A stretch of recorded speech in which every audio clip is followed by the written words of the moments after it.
You can sense when someone's energy feels off. But what if it's your energy that changes a space without you realizing it? That sudden quiet when you enter. That unspoken tension in the air. It's not social behavior. It's not psychology. It's a signal. A sign of a soul vibrating beyond what the environment can easily contain. Highly vibrational people don't live ordinary lives. They influence fields. They dissolve masks. They alter the rhythm of a room simply by being real. In this video, you'll uncover 11 experiences that only highly vibrational people tend to have. And if any of this feels familiar, it's because your energy communicates before your words do. So stay with me until the end, because you may realize that what sets you apart is exactly what draws others in. And if you haven't already, make sure to subscribe. There's much more clarity ahead. You walk into a room and something changes. No one has to look at you. No one has to hear you speak. Yet you're noticed. A presence arrives before the body, a signal before language. That's vibrational reality. Carl Jung once said that true enlightenment doesn't come from imagining light, but from bringing darkness into awareness. When a person becomes internally aligned, the field around them shifts. Everything vibrates. Everything emits something. But very few maintain a frequency that reflects their true self. Most people live in noise, scattered thoughts, unexpressed emotions, rehearsed behavior. You can feel when someone is still hiding. Their presence feels divided, uncertain, as if their words and energy don't match. But when someone aligns their inner world with their self, the organizing center of the psyche, as Jung described, it creates a different signal. Some people arrive quietly, yet the entire space becomes alert. Their presence is clear, and it can't be ignored. Your energy communicates even in silence. People sense it. They may not understand it, but they recognize that something about you is different. It's as if your body calmly states, "This is real." And that creates an effect, sometimes subtle, sometimes uncomfortable, but never neutral. That's when things begin to shift. Every time someone like this enters a place, something happens. It doesn't matter if it's a busy cafe, a meeting room, or a checkout line. The atmosphere adjusts. It's not charisma. It's not strategy. People feel it because your energy is aligned with who you truly are. Jung spoke of the symbolic power that radiates from the self. When inner alignment is present, the collective unconscious responds.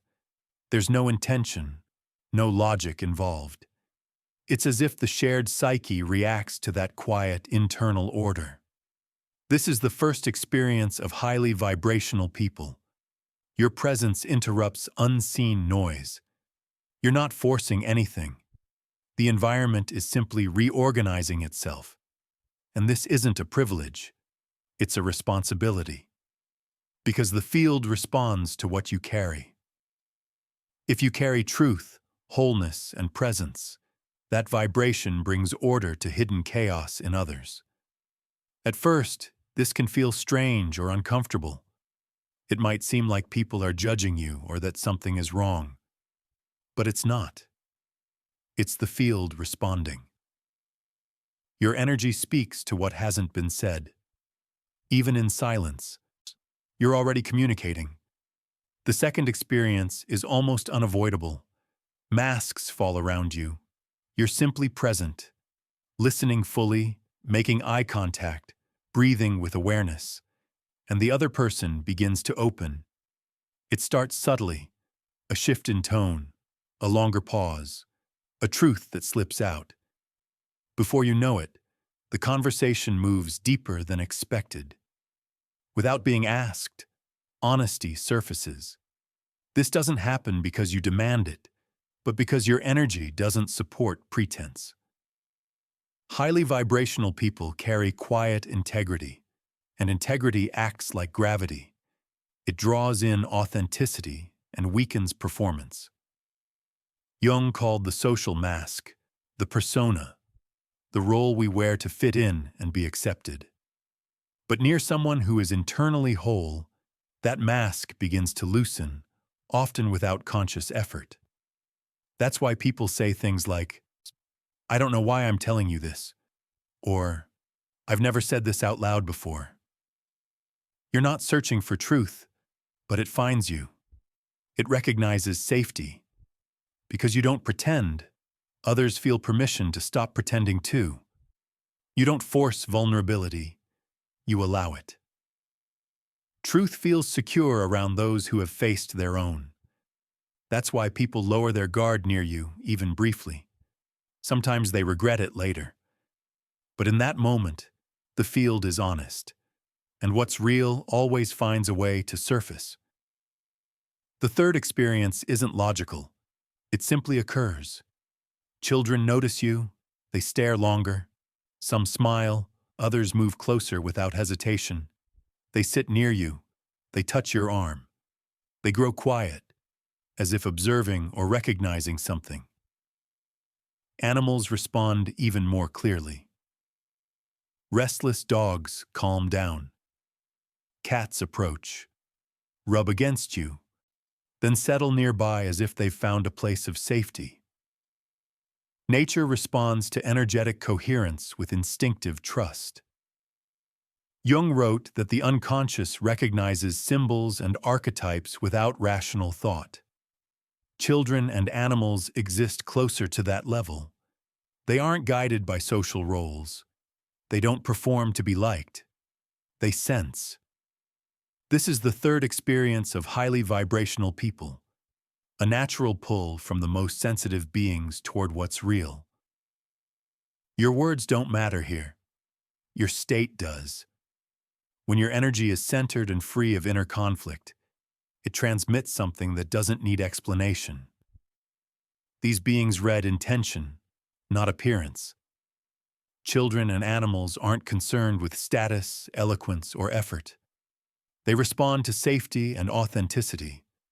When they sense that, they trust.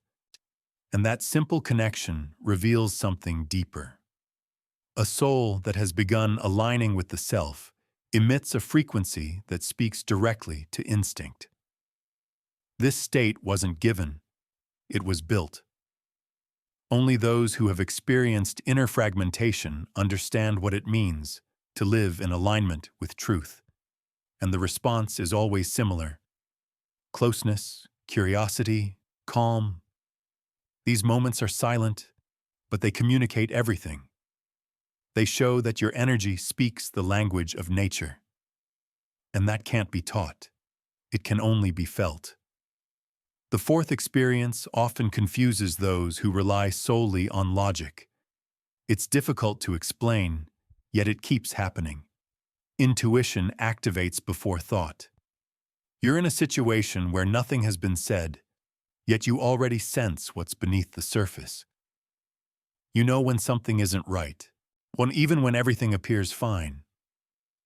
You detect discomfort behind smiles. You sense tension in rooms where everyone claims things are fine. Jung referred to this as active imagination, a connection between the conscious and unconscious, a form of inner communication that doesn't depend on words, but on images, emotions, and symbolic signals. As someone aligns more deeply with the self, this inner communication strengthens. The soul responds first, and the fourth experience of highly vibrational people is this immediate perception of symbolic truth. You feel it. You register it. Your body reacts before your mind catches up. You enter a space and sense where there is openness, where there is resistance, where there is honesty, and where there is performance. It's like an internal compass pointing toward authenticity, and even when others don't notice it. This isn't a burden. It's a gift, as long as you trust it. The mind will question it. It will demand evidence. It will label it exaggeration. but the soul already understands. And when you keep doubting it, the response comes as discomfort, restlessness, a subtle weight that appears when an inner signal is ignored. Intuition is a kind of wisdom. It doesn't argue, it guides. It shows itself through goosebumps, sudden insights, chills, moments of calm, sometimes through dreams, symbols, or a heavy silence that fills a space. Those who already live with greater presence begin to trust this language, not because it's mystical, but because it proves reliable. Over time, you understand this sensitivity isn't about seeing the future. It's about protecting what's true within you. The self communicates through signs that don't come from thought, but from the field. And when you start listening with your body, your life shifts its frequency. The fifth change that occurs as your vibration rises isn't visible, but it shapes everything you think, say, and do. It works from the inside outward. Old opposites stop clashing and begin to cooperate. You realize you don't have to choose between firmness and kindness. You can act with courage without losing sensitivity. Strength no longer needs to be rigid, and empathy doesn't make you weak. In Jungian psychology, this is known as the integration of anima and animus, the feminine and masculine principles within each person. And this integration is the fifth experience of highly vibrational people. This isn't about gender, it's about energy. Within you, there's a force that acts, structures, and decides. That's the animus. There's also a force that listens, nurtures, and intuits. That's the anima. During individuation, these aspects stop competing and begin working together. You start operating in balance. You act with awareness. You listen with intention. You feel with clarity. Everything changes. Communication becomes clearer. Relationships deepen. Decisions become more accurate, not because they're purely logical, but because they're complete. Most importantly, you stop searching outside yourself for what can only be balanced within. Those who lack this integration look to others for what they haven't developed in themselves. They repeat patterns and form dependencies. But those who vibrate with coherence move beyond that stage. They face their own imbalances, stop blaming the world, then understand that real harmony always begins inside. This integration doesn't remove pain or doubt, but it gives you a stable center. You can be gentle and direct, supportive and firm, rational and intuitive. Others sense this because such balance carries a rare presence, the presence of someone with nothing to prove. You're no longer in conflict with yourself, and as a result, your energy no longer needs to resist anything. There comes a point when participating in shallow conversations starts to feel physically draining. You try to engage, try to smile, try to keep things light, but something inside begins to fade, as if your energy is slowly leaking. This isn't arrogance or detachment. It's incompatible vibration. And the sixth experience of highly vibrational people is this: superficiality begins to exhaust you. You can no longer pretend interest in scripted conversations filled with noise and lacking depth. You can't maintain connections that exist only in form, not in essence. Your body reacts when dialogue runs on autopilot, when laughter isn't genuine and silence is avoided out of fear of what it might reveal. The field that once bent to fit in now refuses. Jung noted that individuation requires leaving behind what no longer resonates with the soul's truth. This sorting starts happening naturally. You drift away, not from judgment, but from self-preservation. What nourishes you changes. What drains you becomes clearer. You may remain kind and open, but the deepest part of you no longer invests where presence is absent. The world still revolves around distraction. relationships maintained for convenience, conversations designed to uphold appearances. Moving through that world with a different vibration feels like breathing at another rhythm. You don't need depth constantly, but you need authenticity. Sometimes that's found in shared silence or a glance where everything is understood. This need for truth isn't a demand placed on others. It's a recognition within your soul. Lightness is still welcome, but only when it's grounded in honesty. Yes, this narrows your circle, but it clears space. And in the quiet that follows, you finally hear yourself. As your energy reaches another level, a pattern begins to repeat. You enter spaces, interact with people, and something shifts, not externally, but within them. At first, it's subtle, a sideways look, a guarded remark, a resistance that doesn't fit the moment. Then it intensifies. Projections, some judgments, unexplained discomfort. It's as if your presence has illuminated areas others preferred to keep hidden. This is the seventh experience of highly vibrational people. They perceive the shadow in others without being shaken by it. Jung described the shadow as everything we repress or deny: fear, anger, pain, unwanted truths. When you've already faced your own shadow, made peace with it, your presence can unsettle another person's ego. Not because you seek attention, but because light reveals. You're not trying to expose anything. You're simply present, and that's enough to trigger reactions. Some withdraw, some react defensively.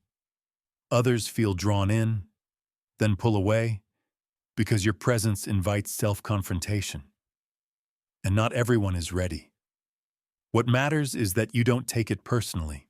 You recognize when criticism isn't yours, when discomfort doesn't belong to you, when irritation reflects something unresolved in the other person. That understanding brings freedom.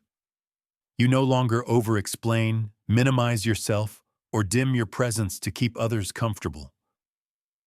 You see the unconscious dynamics and remain whole, not out of detachment, but maturity. You aren't responsible for the shadows your light reveals, but you can choose not to absorb them. Some people enter a space and accelerate everything. Conversations become noisy. The atmosphere turns anxious. Time feels rushed and scattered. But others have the opposite effect.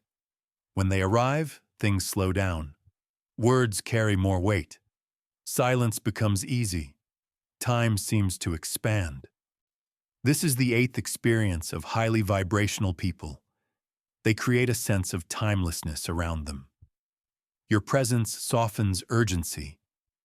Others slow their breathing. You aren't rushing. You're present, and that presence reorganizes time. Jung spoke of the union between ego and self as a state of wholeness.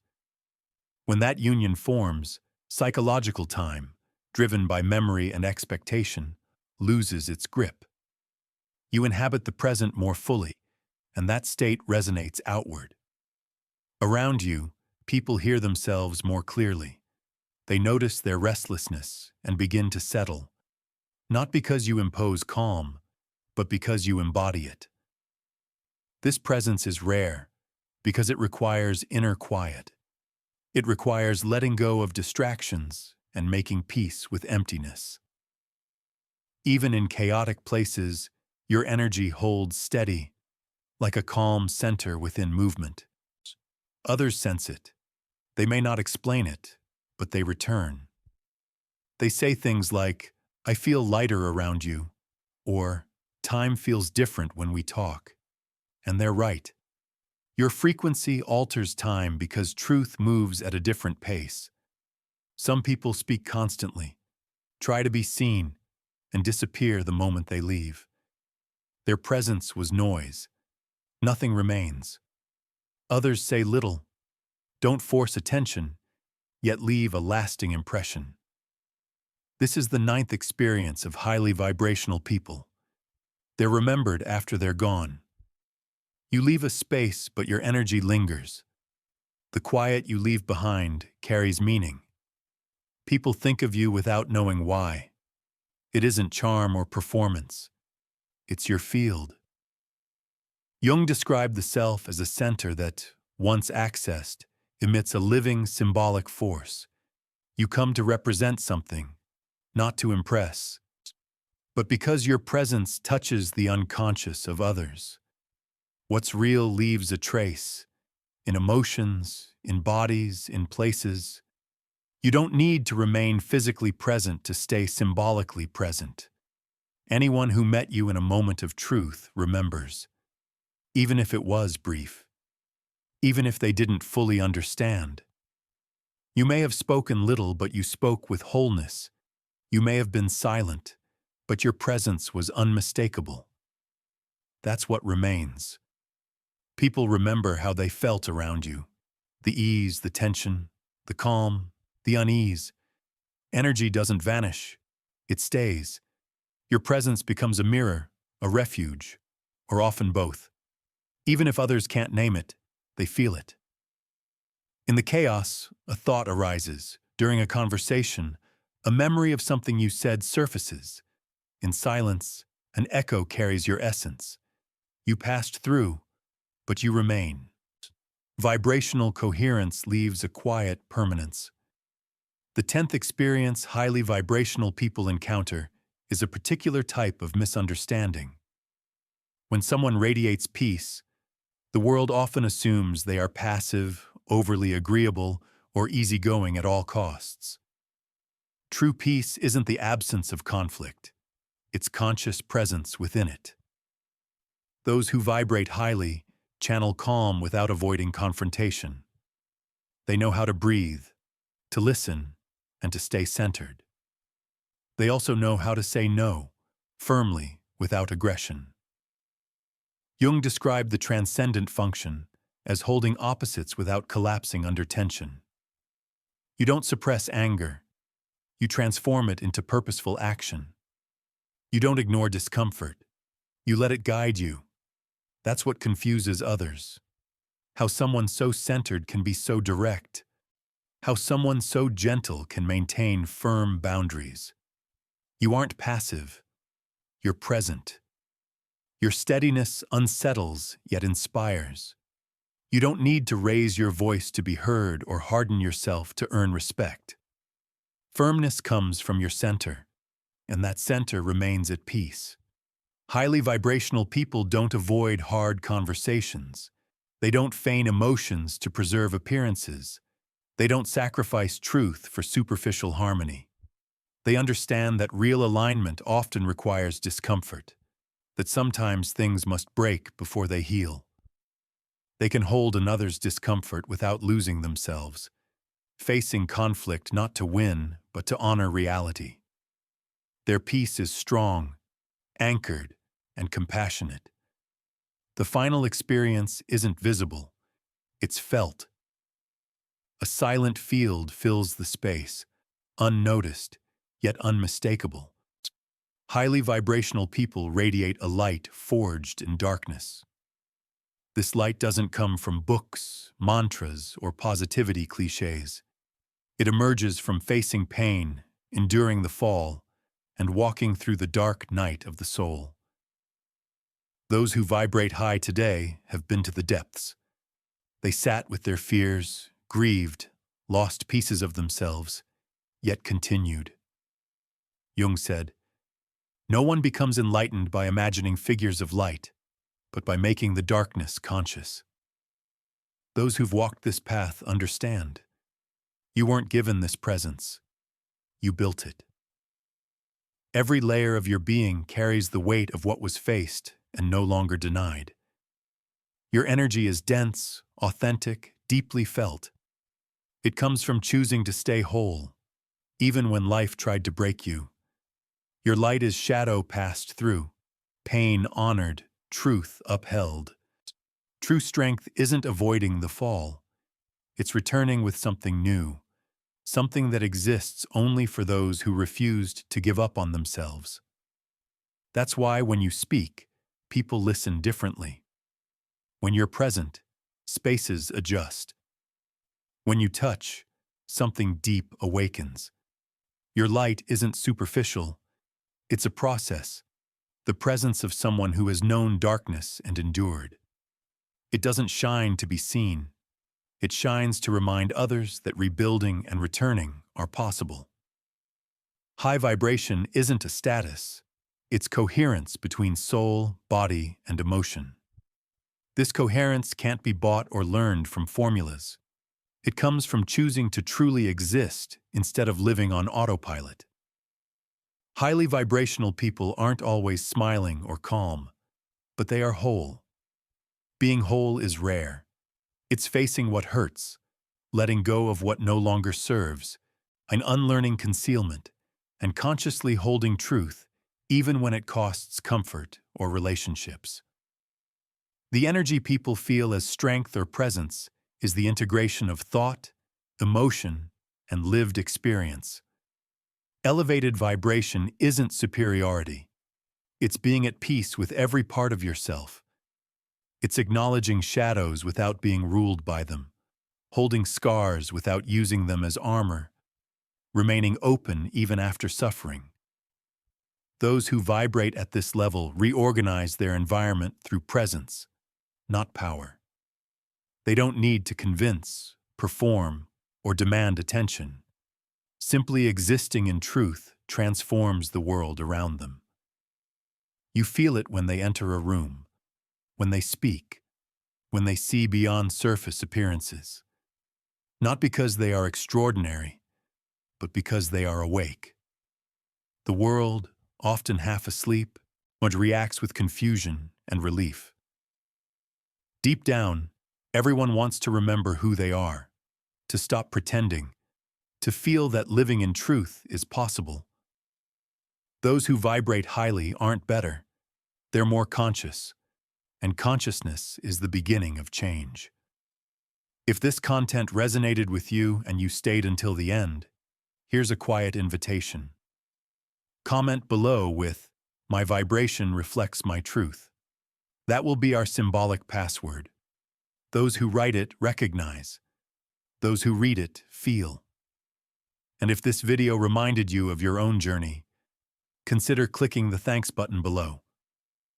It's more than a financial gesture. It helps this channel continue creating content with depth, awareness, and presence. Your vibration powers ours, and together we spread what truly matters. See you in the next video.